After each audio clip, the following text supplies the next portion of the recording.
જેને જેને યાદ કરી એના માટે અમૃતની મેલડી 24 કલાક હાજર છે. ભાવ હોવો જોઈએ તમારા હૃદયમાં, મેલડી પ્રત્યેનો વિશ્વાસ હોવો જોઈએ કે અમૃતની મેલડી આજ નહીં તો કાલ અમને તારશે તારશે તારશે તારશે ને તારશે.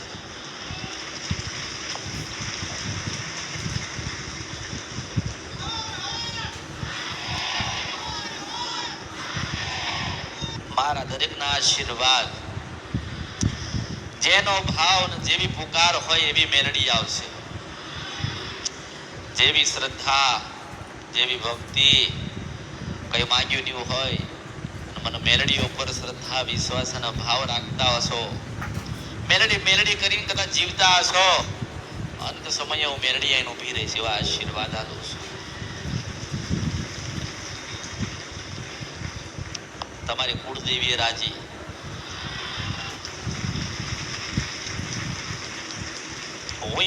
હું આશીર્વાદ આપું છું. તમારી ઘરે બેહેલી જોગમાં આશીર્વાદ આલતા હશે. તમે એક દિવસ મને મળવા આવો છો, હું કાયમ તમને મળવા આવું છું.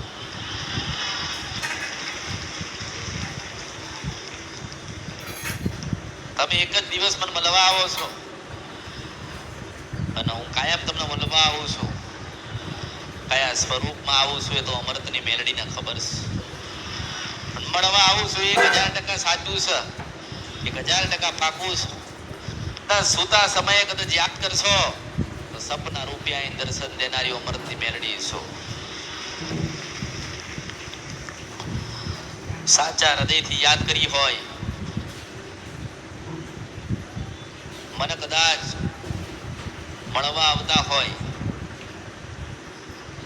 નવા આવતા હોય કે જૂના આવતા હોય કે આજે જ આયા હોય, જ્યાં સુધી તમને દેવગતિનું જ્ઞાન નહીં મળે, જ્યાં સુધી દેવની ઓળખ તમને નહીં મળે, જ્યાં સુધી દેવના સમાધાન તમને નહીં કરો, ત્યાં સુધી તમારા જીવનમાં પરિવર્તન આવવાના.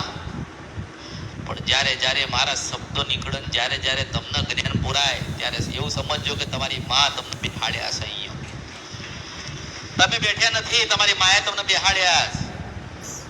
તમે કાંઈક તો નાના હશો ને, ક્યારેક તો નાના હતા ને, તમે જાતે ભણવા નતા ગયા, તમારા માતા પિતા, તમારા બાપુજીએ તમને ભણવા મોકલેલા, ખબર છે ને?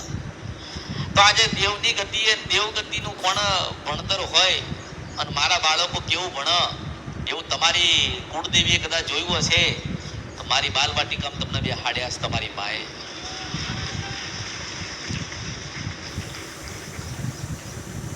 માણસનું મન હોય એટલે ચંચળ હોય, આજે અહીંયા તો કાલે બીજે, અને કાલે બીજે હોય તો આજે અહીંયા થાય ને. પણ એમ કહું છું કે તો કળિયુગ છે, ઓળખો તો ઓળખાય ને. હું દરેકને સમજાવી ના શકું, હું દરેકને સમજાવવાની કોશિશ કરું છું, પણ સમજી શકતા કાંઈક ને કાંઈક ભૂલા પડે, કાંઈક ને કાંઈક મનમાં ઓછો ભાવ થાય ને. આ માતાજી પાસે જઈએ છીએ, પણ માતાજી મળતા નથી, માતાજી આપણી સાથે વાત નથી કરતા. હું કહું છું કે ભજન કર, રાત્રે 2 વાગે પાછી ના ઉભી રહું તો મારા અવતારમાં ખોટ પણ મેળવી છું. 12-6 મહિના તમે તમારી 12-6 મહિનાથી તમે કદાચ આવતા હોય, 12-6 મહિનાથી કદાચ ભજન કરતા હોય, તો તમારા ઘરે બેહેલીનું ભજન તો તમારા વડીલોએ કર્યું ને, વડવાઓએ કર્યું ને. મારું ભજન ચાલો તમે કરો છો, તમારી માનું ભજન તમે કરો છો, પણ કેટલા સમયથી તમે કરો છો? 2, 5, 10 વર્ષ થઈ ગયા નથી થયા. હું તમને એમ કહું છું કે એક જગ્યાએ તમારું મન પૂરવું, એક જગ્યાએ તમારું ચિત્ત પૂરવું, ને એક જગ્યાએ પલાઠી વાળીને બેસી જાઓ તો જીવનમાં કોઈ જગ્યાએ કોઈની આગળ હાથ લાંબો નહીં કરવો પડે એવા મેલડી આશીર્વાદ આપું છું. તમારી માએ તમને મારી પાસે મોકલ્યા, આપણે નથી કહેતા માતાજી ધારે એ જ થાય. કહો ને બધા, માતાજી ધારે એ જ થાય. તમારી માએ ધાર્યું તો તમને મારી પાસે મોકલ્યા ને, મારી પાસે મોકલ્યા કંઈક જોઈને મોકલ્યા હશે ને. અને એમ કહું છું કે તમે બધા જ્યાં જ્યાં લોકો ફરશે ને બધાને એમ કહું છું કે જો જાણો, સમજો, વિચારો, અને પછી પલાઠી વાળીને બેહો. બધે પલાઠી વાળીને બેહાય નહીં. કાંઈ ખોટું જ્ઞાન મળી જાય તો જીવન જતું રહે ને. કાંઈ ખોટા દીવા કદાચ કોક આપી દે, ઘરે આપણે ખોટા દીવા ચાલુ કરીએ ને તો આપણી મા પાછી બેહેલી રહી જાય કે નહીં? પણ કદાચ મારી નિશાળમાં તમે બેઠ્યા હોય, મારી બાલવાટિકામાં બેઠ્યા હોય ને હું શબ્દ નીકાળતી હોય ને તમારા હૃદયમાં ભાવ જાગતો હોય ને તમારી માન તમે યાદ કરતા હોય ને પાછી દર્શન દે તો જ માનવાનું કે ઉશીનવની સપરા નદીના ગંધર્પિયા મેલડી હતી.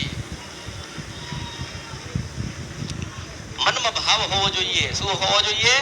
મનમાં ભાવ હોવો જોઈએ. તમે તમારી માના દીવા કરો છો ને બધા કરતા જતા કરો છો ને અને કરતા જશો ને, પણ તમને જે જ્ઞાન જોઈતું હતું ને એ કોઈ આપ્યું? જે જ્ઞાનની જરૂર હોય ને, માનો કે તમારે જે વિષય પર ભણવું હોય, જે તમારે બનવું હોય, તમારે એ જ વિષય પકડવો પડે ને. એ જ થાય ને. તમારે ડોક્ટર બનવું છે તો કયો વિષય ભણવો પડે? ડોક્ટરનો. ડોક્ટરનો જ વિષય ભણાય ને, વકીલનો ભણાતો નથી. એટલે તમારે જેની જરૂર હોય ને તમે એ જ ભણો મારી પાસે. તમારે જેની જરૂર હોય ને તમે એટલા શબ્દો મને પૂછો. તમારે જે જરૂર હોય ને જાણવાની એ જ તમે પ્રશ્ન કરો. મારો વિરોધ નથી કે તમે કેમ પૂછપૂછ કરો છો, સ્વાભાવિક છે કે ના આવડતું હોય 10 વખત પૂછે ને.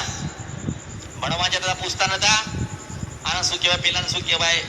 માસ્તરની ફરજમાં છે કે જ્યાં સુધી તમે ના સમજો ત્યાં સુધી માસ્તર સમજાવે. એવી રીતે મારી મેલડીની ફરજમાં આવે છે કે જ્યાં સુધી તમારા જીવન પરિવર્તન ના થાય ને તો એથી મોકલવાની નથી. હું મેલડી છું.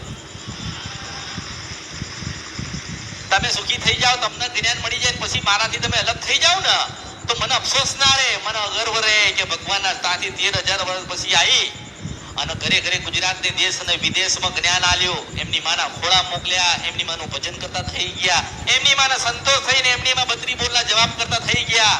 અને 32 બોલના જવાબ કરે છે ને તો એ માને કોઈ દાડો એમ કહેતા નથી કે માં કામ નથી થયું. માને એટલું પૂછે કે માં તું અમારી નામે તારા છીએ. મને ગર્વ થાય ને કે તમારી માં બોલતી થઈ, તમને આશીર્વાદ આલતી થઈ. કઈ નહીં, હું બેઠી છું. એક વખત તમારી માં કહી દે કે હું બેઠી છું, ભાઈ નારાયણ નહીં આવતા, હું મેલડી છું. પણ આપણા શ્રદ્ધા નથી. શું નથી? ભાવ નથી, શ્રદ્ધા નથી. ખાલી દીવા કરી દેવાથી દેવ રાજી થઈ જાય? દીવા કરી દેવાથી દેવ રાજી થતા નથી. દેવ ક્યારે રાજી થાય? કે આપણે દેવની પાસે કોઈ દિવસ એવા શબ્દોનો ઉપયોગ ના કર્યો હોય, દેવની પાસે ખોટી માંગણીઓ ના કર્યું હોય, અને માની પાસે કોઈ દાડો એવું ના કીધું કે માં તું કોની છો. માન કહેવાય તું કોની છો? ના કહેવાય, કોઈ દિવસ ના કહેવાય. માં એટલે માં કહેવાય. માં દુખાલતી. પણ બાળકો જ્યારે જીદ કરતા હોય ને બાળકો કદાચ ભૂલા પડતા હોય ને તો માં ધોલ મારી જાય ને. માં ધોલ મારી જાય પણ મારવા દેતી નથી. કારણ કે માં એટલે માં કહેવાય. મારો ભાવ એવો કે તમે તમારી માંથી જે જુદા પડ્યા છો, તમારા વડીલોના જે ગુના થયા છે ને એમાં પેઢી દર પેઢી દુઃખમાં જાય થાય ને. તમને ખબર હશે, તમે સાંભળ્યું હશે કે લોકો કહે છે કે અમારે તો 40-50 વર્ષથી અમારા પરદાદાના વખતે દુઃખ આવે છે. લોકો કહે છે ને જો તમારા દીકરાને દુઃખ ના પડવું હોય ને એના દીકરાને દુઃખ ના પડે એવું તમે ઈચ્છતા હોય, ધારતા હોય ને તો મારી પાસે પેલા દેવગતિનું જ્ઞાન લેજો, દેવગતિની સમજણ લેજો. બધી જગ્યાએ બધું બતાવ્યું.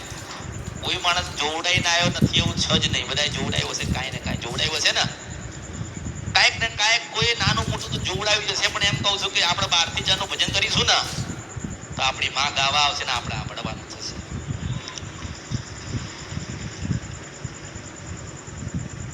હું તમને દર વખતે કંઈક ને કંઈક જ્ઞાન આપું, કંઈક ને કંઈક સમજણ આપું, પણ દરેક વસ્તુ યાદ રહેતી રહે ખરી? ના રે. પણ એટલું તો યાદ રહે ને કે અમે જે જગ્યાએ જઈએ છીએ ત્યાં એવું કહેવામાં આવે છે કે 12 થી 4 નું ભજન કરજો. આ જ્ઞાન કોઈ આપતું અને આ જ જ્ઞાન હતું, આ જ ભક્તિ હતી. દીવા કરી નાખવા એમાં દેવ રાજી ના થાય.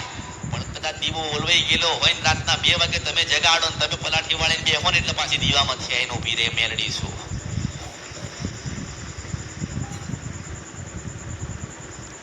ભક્તિ તપ અને તપસ્યા એના વગર કશું મળતું.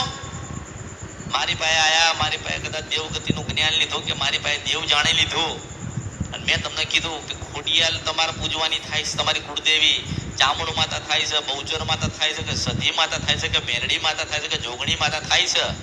મારી ફરજ હતી તો મેં તમને દેવ બતાવ્યા ને. એની ભક્તિ કોણ કરશે? તમારે કરવાની. મેં તો ખાતું ખોલાઈને આલ્યું છે, પૈસા તમારે ભરવાના છે. અને 6 મહિના પૈસા ભરો, પછી 12 મહિને લોન મળશે. હું મેલડી છું. પણ તમે શું કરો છો? મારા ઉપર બધું ચાલો કે અમૃતની મેલડી છે ને એ ખાતું ખોલી આલ છે ને, લોન આલ છે ને, હપ્તા અમૃતની મેલડી ભરશે. અમૃતની મેલડી એવી રીતે આવતી, હું નહીં આવતી એવી રીતે. ને હું જયારે આવું છું ને ત્યારે 33 કરોડ દેવતા પાછા જોવા ચડે છે. તમને છપ્પરા નથી અંદર મેલડી છો. જેટલા દેવી દેવતા હોય ને પાછા જોવા આવે, એવી રમત રમું આ કળિયુગમાં. અને હું તો કંઈક સમજાવવા આવીશું, કંઈક દેવા આવીશું. કળિયુગમાં મને કોઈ શું કોઈ દેતો નથી. અહીંયા આવસ કરોડો ખરબો ને અરબોપતિ આવસ, પણ ના પાડું છું. હું માં છું, ધવડાયા વગર મોકલતી નથી. બધા ધાવતા આવડવું જોઈએ. હું મેરડી છું. થાય ને પૈસેથી કશું થતું નથી. નથી નથી નથી નથી નથી નથી નથી નથી. પણ શ્રદ્ધા, વિશ્વાસ, ભાવ અને ભક્તિ અને મારી સાચી ઓળખ હોય તો હું અમૃતની મેલડી છું. કોની છું? હું અમૃતની મેલડી છું. સાચો ભાવ રાખો ને તો આજે જ તમારું કામ થઈ જશે. જો સાચો વિશ્વાસ તમારો હશે ને તો 24 કલાકમાં તમારું ધારેલું તમને મળશે. જો તમારો સાચો તાર મારા સુધી હશે અને તમે હૃદયમાં મને રાખી હશે, તમારા ઘરે મને ફોટાના સ્વરૂપમાં મને રાખી હશે, તમારા ઘરે 12 મહિને એક વખતે દીવો કર્યો છે, તો 33 કરોડ દેવતાની સાક્ષી હું આશીર્વાદ આલીશ કે તમારું કોઈ દાડો અહિત નહીં થાય. હું મેળવી છું. પણ ભાવ રહેતો નથી. નથી. જીવનની અંદર આટલું દુઃખ પડ્યું ને તો દોડતો દોડતા માણસ. માતાજી માતાજી મારા ઘરમાં દુઃખ આવ્યું તો આજીવન સુખ લેવું છે. રામને નહીં મળ્યું તો તત્કાથી મળશે. ભગવાન રામને નથી મળ્યું, આજીવન સુખ મળ્યું છે. કૃષ્ણ ભગવાન નથી મળ્યું તો તમે તો મૃત્યુ લોકના એક જીવ છો, પામર જીવ. ક્યારે જતા રહેવાના કોઈને ખબર નથી. પણ તમે કદાચ ભક્તિ કરો ને તમે મારા જેવી મૂકીને જાઓ ને તો તમે ના હોય ને કળિયુગમાં ધરતી ઉપર તમે ના હોય, પણ તમને એવું થવું જોઈએ કે આપણે કાલ જતું રહેવાનું છે. પેલી મઠમાં બેઠીને આજીવન બેહેલી રહેશે. ભગવાન માતાજી એના માટે તમને આલી છે કે તમે ના હોય તો તમારી પેઢીમાં કોઈ દાડો દુઃખ ના આવે. દુઃખ કેમ આવે કે તમે ફર કરો, મનમયથી ફરો, મગજથી ફરો, વિચારથી ફરો છો. ઊંઘી જાઓ તોય તમે ફરો છો. હા, આપણા કામ થતું નથી. આપણે વિદેશ જવાતું નથી. આપણે લગ્ન આવતા નથી. ઘર થતું નથી. તમે માગ માગ માગ માગ કશું જ માગશો નહીં. એના હાલવું હશે ને તો છાપરું ને મહેલાલ છે. એના હાલવું હશે ને તો 1 લાખ નહીં 100 કરોડ હાલશે. એના હાલવું હશે ને તો તમારા જેવા હજારો લાખો ને કરોડો જેવા જે મનુષ્ય જે ફરે છે ને જે દુઃખમાં, એને જીવન આખું સુખમય કરી હાલશે.